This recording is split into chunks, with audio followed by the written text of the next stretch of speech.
அன்புள்ளம் கொண்ட ரிஷபராசி அன்பர்களே, உங்களுக்கு இந்த ஜனவரி 12ஆம் தேதியிலேருந்து 18ஆம் தேதி வரைக்கும் இருக்கக்கூடிய இந்த வாரம் எப்படி இருக்குன்னு பார்க்க போகிறோம். இந்த வாரத்தை பொறுத்தளவில் உங்களுக்கு தொழில் ஸ்தானம் சொல்லக்கூடிய 10ஆம் இடத்துல ராகு இருக்கார். உங்களுக்கு லாபஸ்தானத்தில் சனி பகவான் இருக்கார். அதனால் சூரியன், செவ்வாய், புதன், சுக்கிரன் எல்லாமே உங்களுக்கு 9வது வீட்டில் இருக்குது. இது உங்களுக்கு எந்த விதமான இந்த வாரத்தில் எந்த மாதிரியான பலன்கள் கொடுக்கும் அப்படின்னு பார்த்தோம்னா, வேலை பார்க்குற இடத்துல திடீர்னு உங்களுக்கு பொறுப்புகள் வரலாம். திடீர் மாற்றங்கள் ஏதாச்சும் சடனாக ஏதாச்சும் ஒரு மாற்றங்கள் ஏற்படலாம். அதுவும் உங்களுக்கு மேலே இருக்கிறவங்க, உங்களுடைய மேலதிகாரிகள் மூலமாக அந்த மாற்றங்கள் கிடைக்கலாம். வெளிநாட்டில் வேலை பார்க்குறவங்க, ஆன்லைனில் வேலை பார்க்குறவங்க, டெக்னாலஜியில் இருக்கிறவங்க, அரசியலில் இருக்கிறவங்க, மீடியா இந்த மாதிரியான தொழிலில் இருக்கிறவங்களுக்கெல்லாம் நல்ல முன்னேற்றமான வாரமாக இருக்கும் இந்த வாரம். செவ்வாய் சூரியன் சேர்ந்து இருக்கிறதுனால ஏதானும் ஈகோ கிளாஷ் வராமல் மட்டும் பார்த்துங்க. கொஞ்சம் பொறுமையாக ஹேண்டில் பண்ணுங்கள் எல்லாத்தையும்.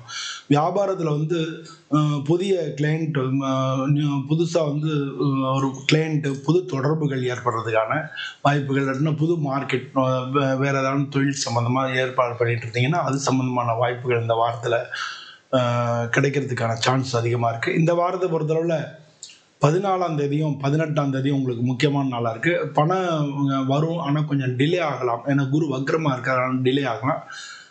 பொதுவாக கடன் வாங்குறதை தவிர்த்துருங்க. பெரிய முதலீடுகளை இந்த வாரத்தில் தவிர்த்துக்கிறது ரொம்ப ரொம்ப நல்லது. ஏதாவது பெரிய பிக் இன்வெஸ்ட் பண்ணுறதுனா இந்த வாரத்தை தவிர்த்துங்க. பொதுவாக கல்யாணத்துக்கு ஏற்பாடு பண்ணவங்களாம் இந்த வாரம் கொஞ்சம் தள்ளி போகலாம். ஏற்கனவே முடிவாக இருந்தால் அது மாதிரி இந்த வாரத்தில் கல்யாணம் ஆகிறதுலாம் குடும்பத்தில் கணவன் மனைவிக்குள்ளே வார கடைசியில் ரொம்ப நல்ல புரிதல், அண்டர்ஸ்டாண்டிங் ஏற்பட்டுரும். பொதுவாக குடும்பத்தில் அம்மாவோட உடம்பு பார்த்துங்க. அம்மாவுக்கு ஏதாவது உடல்நிலை பிரச்சனைகள் வர்றதுக்கான வாய்ப்புகள் இருக்குது. வீடு இடம் மாற்றுறது, வீடு சரி பண்ணுறது, சொத்து சம்பந்தப்பட்ட விஷயங்கள் பேசுறது, இது மாதிரியான வாய்ப்புகள் இந்த வாரத்தில் நல்லா இருக்குது.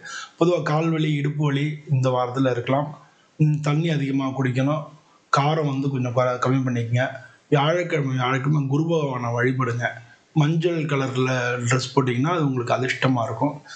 தினம் ஓம் நமோ பகவதே வாசுதேவாயா அப்படின்னு சொல்லி ஒரு 11 தடவை சொல்கிறது உங்களுக்கு நல்ல பலனை தேடி கொண்டு கொடுக்கும். இந்த வாரம் உங்கள் எல்லாருக்கும் நல்ல வாரமாக இருக்கட்டும். நன்றி.